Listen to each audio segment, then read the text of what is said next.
এক মুহূর্তের জন্য ভাবো, তোমার শ্বাস চলছে, মন ভাবছে, দেহ চলছে, কিন্তু এর পেছনের তুমি কে? এই প্রশ্নটাই যুগ যুগ ধরে মহর্ষি, তপস্বী আর যোগীরা খুঁজে ফিরেছেন। আর সেই অনুসন্ধানের শেষ বিন্দু যেখানে পৌঁছায়, সেই বিন্দুর নাম ব্রহ্মরন্ধ্র। এটা কোনো সাধারণ দেহের অংশ নয়, এটা হলো চেতনার দরজা, যেখানে জীবন পৃথিবীর সঙ্গে সংযুক্ত থাকে আর যেখান থেকে আত্মা মুক্তির দিকে যাত্রা করে। হিন্দু শাস্ত্রে বলা হয়েছে, যখন প্রাণ ব্রহ্মরন্ধ্র দিয়ে বেরিয়ে যায়, তখন আত্মা পুনর্জন্মের বন্ধন থেকে মুক্তি পায়। এই এক বিন্দুতে শুরু হয় অসীম যাত্রা, জন্মের ওপারে, মৃত্যুর ওপারে। আজ আমরা সেই গভীর রহস্য উন্মোচন করব। কিন্তু একেবারে শেষ পর্যন্ত মনোযোগ ধরে রাখতে হবে, কারণ এই গল্পে প্রতিটি বাক্যের মধ্যেই আছে তোমার নিজের অস্তিত্বের সত্য। হিন্দু দর্শন বলে, মানুষের শরীরে 7টি প্রধান চক্র আছে, মূলাধার থেকে শুরু করে সহস্রার পর্যন্ত। এই সহস্রার চক্রই হল সেই স্থান যাকে প্রাচীন ঋষিরা বলেছেন ব্রহ্মরন্ধ্র। মাথার শীর্ষে, ঠিক যেখানে শিশুর জন্মের সময় নরম অংশটা থাকে, সেই জায়গাটি ব্রহ্মরন্ধ্র। শারীরিকভাবে এটা একটা সূক্ষ্ম নাড়ির কেন্দ্র, কিন্তু আত্মিকভাবে এটা হল আত্মা ও পরমাত্মার সংযোগবিন্দু। যখন সাধক গভীর ধ্যানে প্রবেশ করেন, তখন তাঁর প্রাণাশক্তি ধীরে ধীরে উপরে ওঠে, মূলাধার থেকে স্বাধিষ্ঠান, মণিপুর, অনাহত, বিশুদ্ধ, আজ্ঞা পেরিয়ে অবশেষে পৌঁছে যায় সহস্রারে। এবং সেই মুহূর্তে ঘটে ব্রহ্মানন্দ, অর্থাৎ সীমাহীন আনন্দের অনুভূতি। এটাই ব্রহ্মরন্ধ্র উন্মুক্তির সূচনা। এটা কোনো দর্শনের কথা নয়, এটা এক অভিজ্ঞতা, যেখানে আত্মা জানে সে শরীর নয়, মন নয়, বরং চেতনা। যখন একজন মানুষ মৃত্যুবরণ করে, তখন আত্মা শরীর ত্যাগ করে, কিন্তু আত্মা কোন পথে বেরিয়ে যায় সেটাই নির্ধারণ করে তার পরবর্তী যাত্রা। গরুড় পুরাণে বলা হয়েছে যে আত্মা ব্রহ্মরন্ধ্র দিয়ে নির্গত হয়, সে মুক্তি লাভ করে, আর যে আত্মা অন্য কোনো রন্ধ্র দিয়ে বেরিয়ে যায়, সে পুনর্জন্মে ফিরে আসে। অর্থাৎ মৃত্যু সবার জন্য এক, কিন্তু মৃত্যুর পরে যাত্রা সবার এক নয়। কারণ মুক্তি কেবল তখনই সম্ভব যখন জীবিত অবস্থায় চেতনা ব্রহ্মরন্ধ্র পর্যন্ত উত্তীর্ণ হয়। তুমি কল্পনা করো, মৃত্যুর সেই শেষ মুহূর্তে যদি আত্মা এই দ্বার দিয়ে বেরিয়ে যায়, তাহলে তার জন্য মৃত্যু আর কোনো ভয় নয়, বরং সেটা হবে মুক্তির দরজা। তখন জীবন আর শেষ হয় না, বরং শুরু হয় অন্য এক চেতনার স্তরে, যেখানে না আছে সময়, না আছে দুঃখ, না আছে পুনর্জন্ম। কথোপনিষদ বলে, যত তীর ব্রহ্মরন্ধ্রের দিকে নিক্ষেপিত হয়, সেই তীরই ব্রহ্মে মিশে যায়। অর্থাৎ ব্রহ্মরন্ধ্র হল সেই পথ যেখানে চেতনা নিজ উৎসের সঙ্গে মিশে যায়। যোগদর্শনের মতে, ব্রহ্মরন্ধ্রকে সক্রিয় করতে হলে কুণ্ডলিনী শক্তিকে জাগ্রত করতে হয়। এই শক্তি ঘুমিয়ে থাকে মূলাধার চক্রে, সর্পের মতো কুণ্ডলী পাকিয়ে। ধ্যান, প্রাণায়াম, ব্রহ্মচর্য ও আত্মনিয়ন্ত্রণের মাধ্যমে যখন সাধক এই শক্তিকে জাগায়, তখন শক্তি ধীরে ধীরে উঠে আসে, চক্র ভেদ করে উপরে যায় এবং শেষ পর্যন্ত ব্রহ্মরন্ধ্রে পৌঁছে যায়। তখন ঘটে একীকরণ, শক্তি মানে কুণ্ডলিনী এবং শিব মানে চেতনা, এই দুয়ের মিলন ঘটে, এবং সেই মিলনেই মানুষ উপলব্ধি করে, আমি শরীর নই, আমি চিরন্তন আত্মা। এই উপলব্ধিই হল মুক্তির মূল চাবিকাঠি, যেখানে মৃত্যু কোনো পরিসমাপ্তি নয়, বরং আত্মার পূর্ণ বিকাশ। আধুনিক মনোবিজ্ঞানের ভাষায় বললে, ব্রহ্মরন্ধ্রের সঙ্গে যুক্ত সহস্রার চক্র আসলে আমাদের পাইনিয়াল গ্রন্থি বা ক্রাউন কনসাসনেস সেন্টার। এখান থেকেই মানুষের উচ্চতর চিন্তা, অনুপ্রেরণা ও আত্মবোধের শক্তি কাজ করে। যখন মন বারবার চিন্তা, ভয় ও আকাঙ্ক্ষার জালে আটকে যায়, তখন চেতনা নিচের চক্রগুলোতে সীমাবদ্ধ থাকে। কিন্তু যখন মন শুদ্ধ হয়, চিন্তা স্থির হয়, অহং বিলীন হয়, তখনই চেতনা উপরে ওঠে এবং ব্রহ্মরন্ধ্র জাগ্রত হতে শুরু করে। তুমি এটাকে এমনভাবে বুঝো, যেভাবে একটি রেডিও সঠিক ফ্রিকোয়েন্সিতে টিউন না করলে কোনো শব্দ স্পষ্ট হয় না, তেমনি মন যদি শান্ত না হয়, তাহলে ব্রহ্মরন্ধ্রের স্পন্দন ধরা যায় না। আর যখন সেটি ধরা যায়, তখন মানুষ নিজেকে উপলব্ধি করে নিজের বাইরে। সে বোঝে, আমি মহাবিশ্বের অংশ নেই, বরং মহাবিশ্বই আমার মধ্যে। এই অনুভূতি একবার জেগে উঠলে আর কিছুই আগের মতো থাকে না। আমাদের জন্ম কেবল বেঁচে থাকার জন্য নয়, উপলব্ধি করার জন্য। প্রাচীন ঋষিরা বলেছেন, জীবনমুক্তিই মানব জীবনের সর্বোচ্চ লক্ষ্য। অর্থাৎ মৃত্যুর পর নয়, জীবিত অবস্থায় মুক্তি অর্জন করা সম্ভব। কিভাবে? যখন মানুষ নিজের ভিতরের ব্রহ্মরন্ধ্রকে চিনে ফেলে। এই চিন্তাটা দারুণ গভীর। তুমি হয়তো প্রতিদিন কাজ করছো, খাচ্ছ, হাসছ, কিন্তু ভিতরে একটা স্থির কেন্দ্র আছে যেটা সব সময় অচল থাকে। বাইরের ঝড়, ব্যর্থতা, সাফল্য কিছুই সেখানে পৌঁছাতে পারে না। সেই অচল কেন্দ্রটাই ব্রহ্মরন্ধ্রের অভ্যন্তরীণ প্রতীক। যে মানুষ ধ্যান, প্রেম, করুণা ও আত্মদর্শনের মাধ্যমে এই কেন্দ্রকে জাগ্রত করে, তার জীবনে মৃত্যু আর ভয় নয়, বরং এক শান্ত অন্তরাল। তখন সে বুঝতে পারে, মৃত্যু আমাকে নিতে আসেনি, বরং আমার ভিতরকার সত্তাকে ফিরিয়ে নিচ্ছে তার উৎসে। যদিও আধুনিক বিজ্ঞান এখনও ব্রহ্মরন্ধ্রকে মাপতে পারে না, তবুও নিউরোসায়েন্স বলছে, মানব মস্তিষ্কের ক্রাউন এরিয়া বা পাইনাল অ্যাক্টিভেশন জোনে যখন গভীর মেডিটেশন হয়, তখন সেখানে আলোর তরঙ্গ সৃষ্টি হয়। এই আলোক তরঙ্গ বা বাজো ফোটন এমিশন আমাদের চেতনা ও আত্মানুভূতির সঙ্গে সম্পর্কিত। প্রাচীন ভারতীয় দর্শন এই অভিজ্ঞতাকেই বলেছিল সহস্রার উদ্ভাস। এবং এই আলোক জাগরণই হল সেই মুহূর্ত যেখানে মানুষ অহং থেকে অহম ব্রহ্মাস্মিতে পৌঁছে যায়। এই রূপান্তরই মানব বিবর্তনের পরম স্তর, যেখানে মন থেমে যায় আর আত্মা কথা বলে। প্রাচীন যোগশাস্ত্র বলে, যতক্ষণ পর্যন্ত প্রাণ উপরের দিকে প্রবাহিত না হয়, ততক্ষণ ব্রহ্মরন্ধ্র স্থির থাকে। এই কারণেই ঊর্ধ্বগমন বা অ্যাসেনশন অব কনশাসনেস হল মুক্তির প্রথম ধাপ। এই উন্মোচনের 3টি স্তর আছে। প্রথম স্তর, শরীর শুদ্ধি ও প্রাণ নিয়ন্ত্রণ। যখন সাধক প্রাণায়াম, সংযম ও শুদ্ধ আহার দ্বারা দেহকে পবিত্র রাখে, তখন তার জীবনশক্তি নিয়ন্ত্রিত হতে শুরু করে। শরীরের প্রতিটি নাড়ি, প্রতিটি শ্বাস তখন সচেতন হয়ে ওঠে। এটা এক ধরনের প্রস্তুতি, যেন আত্মা নিজের যাত্রার জন্য শরীর নামের যানকে প্রস্তুত করছে। দ্বিতীয় স্তর, ধ্যান ও মনের নিবিড় সংযম। এই স্তরে মনকে প্রশিক্ষণ দিতে হয়, যাতে সে কেবল এক বিন্দুতে স্থির থাকে। যোগীরা বলেন, যখন মন নিস্তব্ধ হয়, তখন অহংকার গলে যায়। এই নিঃশব্দ মুহূর্তেই সহস্রার চক্রে এক ধরনের স্পন্দন শুরু হয়। সেটা যেন অদৃশ্য কোনো কম্পন, মাথার ওপরে নরম আলো বা কম্পমান উষ্ণতা। তৃতীয় স্তর, আত্ম অতিক্রমণ বা ট্রান্সেন্ডেন্স।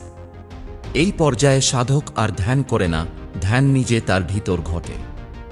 চেতনা নিজের সীমা ছেড়ে ওপরে ওঠে, আর সেই ওঠাই হল ব্রহ্মরন্ধ্র উন্মোচন। এখানে দেখা যায়, মন নেই, দেহ নেই, শুধু এক আলোক প্রবাহ আছে, এক অজানা শান্তি, এক চিরন্তন বিস্তার। এটাই সেই মুহূর্ত যেখানে জীবন নিজের উৎসের সঙ্গে মিলিত হয়। শাস্ত্রে বলা আছে, অনেক ঋষি মৃত্যুর আগে নিজের ইচ্ছায় ব্রহ্মরন্ধ্র দিয়ে প্রস্থান করেছেন। এটাকে বলা হয় উত্তরায়ণ মারণ বা যোগমরণ। যেমন ভগবান ভীষ্ম, যিনি শ্বাসজায় শুয়ে থেকেও নিজের মৃত্যুর সময় স্থির রেখেছিলেন। গীতায় তিনি বলেছিলেন, আমি যখন ইচ্ছা করব, তখনই দেহ ত্যাগ করব।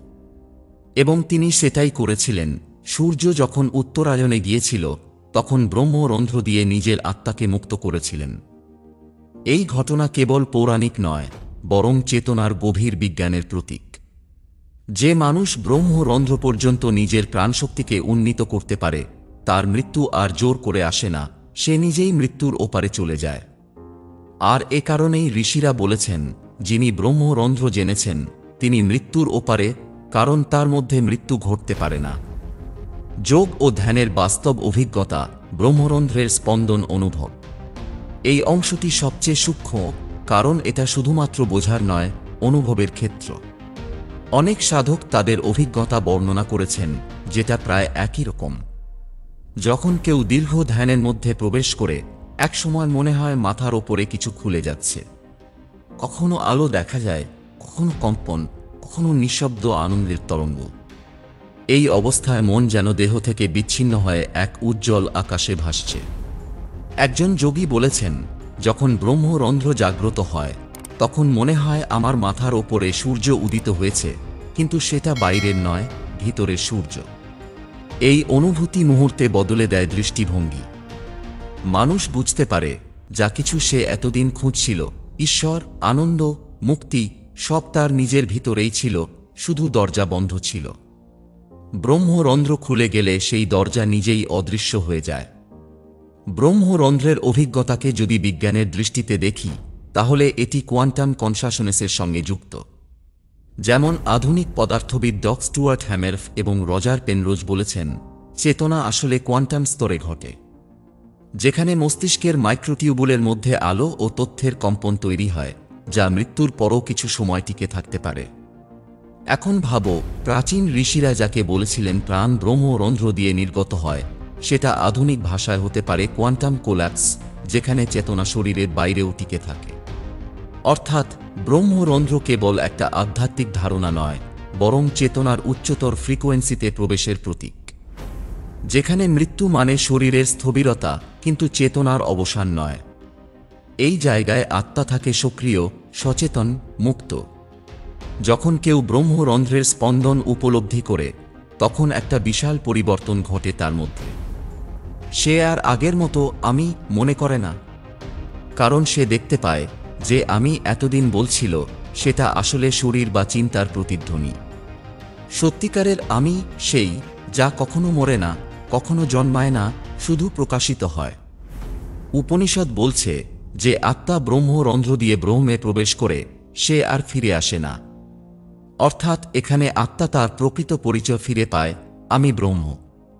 এই উপলব্ধি একবার জেগে উঠলে মানুষ আর কিছুর জন্য তৃষ্ণার্ত থাকে না। সে জানে জীবনের প্রতিটি অভিজ্ঞতা, প্রতিটি বেদনা, প্রতিটি আনন্দ সবই তাকে সেই দরজার দিকে ঠেলে দিচ্ছিল, যেটার নাম ব্রহ্মরন্ধ্র। যখন এই চেতনা ধীরে ধীরে সমাজে ছড়ায়, তখন মানুষ, ধর্ম, জাতি সব বিভেদ গলে যায়। কারণ যে বুঝতে পারে আমি চেতনা, সে জানে অন্য সবাইও সেই একই চেতনার প্রকাশ। তখন আর কোনো যুদ্ধ, প্রতিযোগিতা, ঈর্ষা বা ভয় থাকে না। এই স্তরে এসে মানুষ লিভিং লাইব্রেশন অর্জন করে, অর্থাৎ সে বেঁচে থেকেও মুক্ত। সে সমাজে কাজ করে, ভালোবাসে, হাসে, কিন্তু ভিতরে তার মন একদম নিস্তব্ধ। সে দেখে সবকিছু পরিবর্তনশীল, কিন্তু আমি অপরিবর্তনীয়। এই অবস্থাই হল ব্রহ্মরন্ধ্র কনশাসনেস, যেখানে মানুষ দেবত্বকে নিজের মধ্যে উপলব্ধি করে। অনেকেই ভাবে ব্রহ্মরন্ধ্র জাগ্রত করা মানে সংসার ছেড়ে পাহাড়ে চলে যাওয়া। কিন্তু সত্যিকারের জাগরণ ঘটে তখনই যখন তুমি সংসারের মধ্যেই শান্তি ও সচেতনতা ধরে রাখতে পারো। যখন মন জানে আমি দেহ নই, আমি চেতনা, তখন প্রতিটি কাজই হয়ে যায় এক ধরনের ধ্যান। তুমি খাচ্ছ, হাঁটছ, কাজ করছ, কিন্তু ভিতরে তুমি দর্শক হিসেবে আছো। এই অবস্থাকে শাস্ত্রে বলা হয় সাক্ষীভাব, অর্থাৎ তুমি প্রত্যেক ঘটনাকে প্রত্যক্ষ করছো, কিন্তু কোনো কিছুর সঙ্গে জড়িয়ে যাচ্ছ না। এটাই ব্রহ্মরন্ধ্র চেতনার দৈনন্দিন রূপ, যেখানে বাইরে তুমি সক্রিয়, কিন্তু ভিতরে সম্পূর্ণ স্থির। ব্রহ্মরন্ধ্র জাগ্রত হলে প্রেমের অর্থ বদলে যায়। আগে ভালোবাসা মানে ছিল কারো কাছ থেকে কিছু পাওয়া, কিন্তু এখন ভালোবাসা মানে নিজের ভেতরের অনন্ততা ভাগ করে নেওয়া। কারণ তখন মানুষ বুঝে যায় আমি আর তুমি আলাদা নই। তুমি আমারই এক রূপ, আমি তোমারই এক প্রতিফলন। এই উপলব্ধি গীতা বা উপনিষদের সর্বভূতেষু চ আত্মানং, অর্থাৎ সকল প্রাণীতে নিজের আত্মাকে দেখা।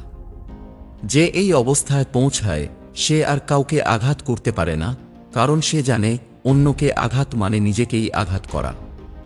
এই প্রেম আর কোনো মানবীয় আবেগ নয়, এটা এক দিব্য কম্পন, যা নিরাময় করে, যা মিলিয়ে দেয়, যা এক করে দেয় সব বিভেদ। ব্রহ্মরন্ধ্র সচেতন মানুষ কাজ থেকে পালায় না, বরং সে কাজের মধ্যে থেকেও মুক্ত। গীতা বলেছে, যিনি কর্মের মধ্যে অকর্ম দেখেন তিনিই সত্য যোগী। অর্থাৎ সে কাজ করছে, কিন্তু কাজের ফলের সঙ্গে নিজের পরিচয় জুড়ে দিচ্ছে না, কারণ সে জানে আমি কেবল মাধ্যম। যিনি করাচ্ছেন তিনিই চেতনা। এই অবস্থায় মানুষ কাজ করে নিঃস্বার্থভাবে, নিকহংভাবে। আর তখন কাজের মধ্যেই ঘটে ধ্যান। তুমি যখন একাগ্র চিত্তে কিছু করো, অহংহীনভাবে করো, তখন সেই মুহূর্তেই তোমার ব্রহ্মরন্ধ্র সামান্য উন্মুক্ত হয়, কারণ সেই মুহূর্তে মন থেমে যায় আর চেতনা প্রবাহিত হয়। এটাই সেই রহস্য যেখানে কর্ম রূপান্তরিত হয় কর্মযোগে। মৃত্যু, এই শব্দটাই মানুষের সবচেয়ে বড় ভয়। কিন্তু ব্রহ্মরন্ধ্রের জাগরণ মানুষকে শেখায় মৃত্যু কোনো সমাপ্তি নয়, বরং পরিবর্তন। ভাবো, প্রতিদিন আমরা ঘুমাই, তখন শরীর স্থির, মন নিঃশব্দ। ঘুম মানে ক্ষণিক মৃত্যু, কিন্তু আমরা সকালে ফিরে আসি নতুন শক্তি নিয়ে। তেমনি মৃত্যু মানে হল দেহের নিঃশ্বাস বন্ধ হওয়া, কিন্তু আত্মা নিজের স্তর বদলায়, নিজের যাত্রা চালিয়ে যায়। যে ব্যক্তি নিজের মধ্যে ব্রহ্মরন্ধ্রকে অনুভব করে, সে জানে, আমি কখনো জন্মাইনি, তাই আমি কখনো মরব না। এই উপলব্ধি থেকে ভয় মুছে যায়।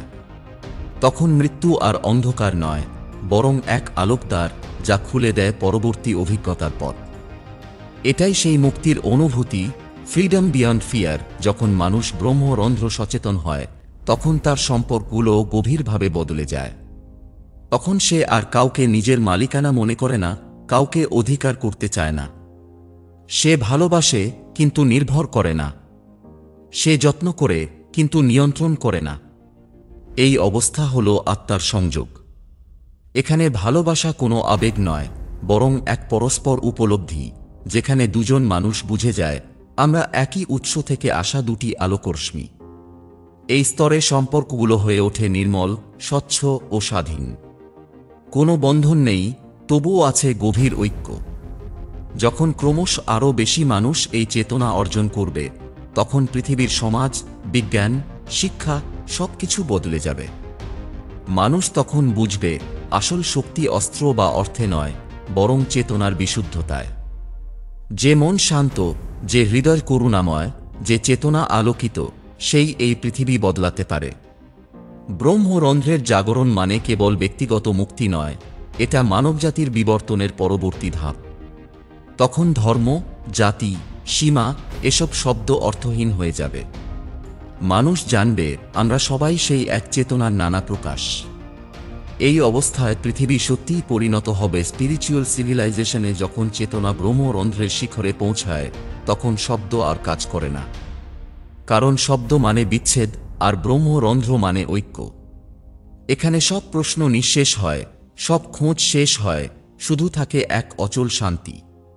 এই নীরবতা হল অস্তিত্বের আসল ভাষা। এই নীরবতা থেকেই জন্ম নেয় সৃষ্টির প্রতিটি সুর, প্রতিটি শব্দ, প্রতিটি প্রাণ। তাই প্রাচীন ঋষিরা ধ্যান শেষে বলতেন, ওম শান্তি শান্তি শান্তি। কারণ তারা জানতেন, চূড়ান্ত সত্য কোনো বাক্যে নয়, কেবল নীরবতায় ধরা দেয়। মৃত্যুর মুহূর্তে শরীরের প্রতিটি কোষ থেমে যায়, হৃদয় থেমে যায়, শ্বাস বন্ধ হয়, কিন্তু কিছু একটা থেকে যায়, যা হারায় না কখনো। যখন প্রাণ ব্রহ্মরন্ধ্র দিয়ে বেরিয়ে যায়, তখন আত্মা সেই চেতনার মহাসমুদ্রে মিশে যায়, যেখান থেকে সে একদিন এসেছিল। উপনিষদে এই অবস্থাকে বলা হয়েছে পরম গতি। এখানে আত্মা আর পৃথক সত্তা নয়, বরং সে ব্রহ্মেরই এক তরঙ্গ হয়ে ওঠে। যেমন একটি জলের ফোঁটা যখন সাগরে মিশে যায়, তখন সে ফোঁটা থাকে না, কিন্তু সাগর হয়ে যায়। তেমনি আত্মা যখন ব্রহ্মরন্ধ্র দিয়ে মুক্ত হয়, তখন সে আলাদা আত্মা থাকে না, সে হয়ে যায় অসীম। এবং এখানেই জন্ম ও মৃত্যুর খেলা শেষ হয়। এখানেই আমি থেকে আমরা ওর যাত্রা সম্পূর্ণ হয়। এই অবস্থাকে যোগীরা বলেন তুরীয়াতীত, অর্থাৎ চেতনার চতুর্থ স্তর, যার ওপারে স্বপ্ন, জাগরণ, নিদ্রা সব অবস্থার বাইরে এক অচঞ্চল শান্তির জগৎ। এখানে আত্মা জানে, আমি কোনো দেহ নই, কোনো চিন্তা নই, কোনো সময়ের বন্দী নই, আমি কেবল অস্তিত্ব। এই অবস্থায় চেতনা পূর্ণভাবে স্বয়ং সম্পূর্ণ। সে না কিছু চায়, না কিছু হারায়। সে কেবল প্রকাশিত হয়, কেবল থাকে, কেবল আলোকিত হয়। এই অবস্থায় আমি আর পৃথক নয়, বরং সমগ্র অস্তিত্বের সঙ্গে একাকার। এই অবস্থায় কেউ ঈশ্বরকে দেখে না, কারণ সে নিজেই ঈশ্বররূপে জেগে ওঠে। ব্রহ্মরন্ধ্রের পূর্ণ জাগরণ মানে হল সব প্রশ্নের মৃত্যু। কারণ প্রশ্ন থাকে তখনই যখন জ্ঞান অসম্পূর্ণ থাকে, যখন জানা ও জানার মধ্যে ফারাক থাকে। কিন্তু এই স্তরে এসে সব একাকার হয়ে যায়, জানা, জাননেওয়ালা ও জানার বিষয়। সেই মুহূর্তে শুধু এক অনুভূতি থাকে, আমি আছি। এটাই সচ্চিত্তানন্দ, অস্তিত্ব, চেতনা ও আনন্দের এক চিরন্তন মিলন। এখানে দুঃখ, ভয়, অনিশ্চয়তা কিছুই থাকে না। শুধু এক অপরিসীম প্রশান্তি। এটাই সেই ব্রহ্মানন্দ যেটার কথা প্রাচীন ঋষিরা বলেছিলেন, যেটা অনুভব করে বুদ্ধ নীরব হয়ে গিয়েছিলেন, যেটার সামনে শব্দের শক্তি থেমে যায়। যখন আত্মা ব্রহ্মরন্ধ্র দিয়ে ব্রহ্মে প্রবেশ করে তখন ঘটে মহাসংযোগ। এই সংযোগে কোনো দুই নেই, কোনো দূরত্ব নেই। এই সংযোগের মুহূর্তে সময় থেমে যায়, স্থান মুছে যায়, শুধু থাকে চিরন্তন এখন।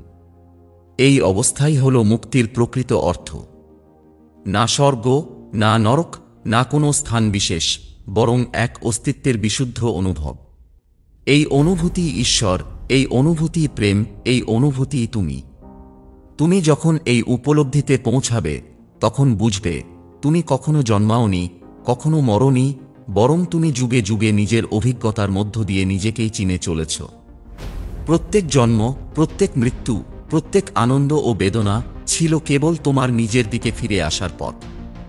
এখন যখন তুমি এই জ্ঞান শুনছ, তোমার ভেতরেও সেই ব্রহ্মরন্ধ্র সক্রিয়। তুমি যদি গভীরভাবে চোখ বন্ধ করো, শ্বাস থামাও, মনের নিঃশব্দতায় ডুবে যাও, তুমি টের পাবে মাথার ওপরে এক অদৃশ্য নরম আলো, এক শান্ত তরঙ্গ। ওটাই সেই ব্রহ্মরন্ধ্র, তোমার আর অসীমের মাঝখানের সেতু। ওই বিন্দুতেই তোমার ভেতরের ঈশ্বর শ্বাস নিচ্ছে। ওই বিন্দুতেই মৃত্যুর পর্দা উঠছে আর মুক্তির আলো ফুটে উঠছে। এই সত্য উপলব্ধি করতে পারলে তোমার জীবনের সব অভিজ্ঞতা, সব ব্যথা, সব রহস্য অর্থ পাবে। তখন তুমি শুধু জানবে না, তুমি অনুভব করবে, আমি ব্রহ্ম, আমি চিরন্তন। আমি সেই আলোক যেখান থেকে সব শুরু আর যেখানে সব ফিরে যায়। ব্রহ্মরন্ধ্রের জাগরণ কোনো সমাপ্তি নয়, এটা এক অন্তহীন যাত্রার সূচনা। এখান থেকে আত্মা চিরকাল নিজের মধ্যেই প্রসারিত হয়, নিজের মধ্যেই জন্ম নেয়, নিজের মধ্যেই বিলীন হয়। এটাই সেই মহাচক্র যেখানে শুরু ও শেষ একাকার। এই অবস্থায় কেউ আর মুক্তি চায় না, কারণ সে জানে সে নিজেই মুক্তির মূর্তি। সে আর কিছু খোঁজে না, কারণ সে নিজেই সেই সব কিছু। যখন মানুষ এই চেতনা অর্জন করে তখন সে জীবনমুক্ত হয়, জীবিত থেকেও অসীমের অংশ হয়ে যায়। তার কথা, তার দৃষ্টি, তার নীরবতা সবকিছুতেই ছড়িয়ে পড়ে সেই আলো। তখন মৃত্যু আর ভয় নয়, বরং এক মৃদু হাসি। তখন জীবন আর যাত্রা নয়, বরং এক অনন্ত সুর। ব্রহ্মরন্ধ্র কোনো মিথ নয়, কোনো ধর্মীয় গল্প নয়, এটা হলো মানুষের ভিতরের সেই সত্য যা তাকে তার উৎসে ফিরিয়ে নিয়ে যায়। যে এই রহস্য জানে, সে জানে মুক্তি কোথাও বাইরে নেই, তা আমাদের মস্তিষ্কের শীর্ষে নয়, আমাদের আত্মার গভীরতম স্তরে। যখন তুমি সেই দরজায় পৌঁছাবে তখন তুমি আর তুমি থাকবে না, তুমি হয়ে যাবে অস্তিত্ব নিজে। তুমি বুঝবে মৃত্যুর ভয় আসলে নিজের অচেনা সত্তার ভয়। আর একবার যদি নিজেকে চিনে ফেলো তবে মৃত্যু শেষ নয়, বরং মুক্তির শুরু। ব্রহ্মরন্ধ্রের রহস্য কোনো বাহ্যিক বিষয় নয়, এটা তোমার নিজের ভিতরের দিব্য দরজা। যখন সেটা খুলবে তখন তুমি উপলব্ধি করবে, আমি সেই চেতনা যা কখনো হারায় না, কখনো মরে না, বরং অনন্ত আলো চিরকাল জেগে থাকে। এখানেই মৃত্যু শেষ আর শুরু হয় মুক্তি। এখানেই জীবন তার চূড়ান্ত রূপে নিজেকে চিনে ফেলে, ব্রহ্মরূপে।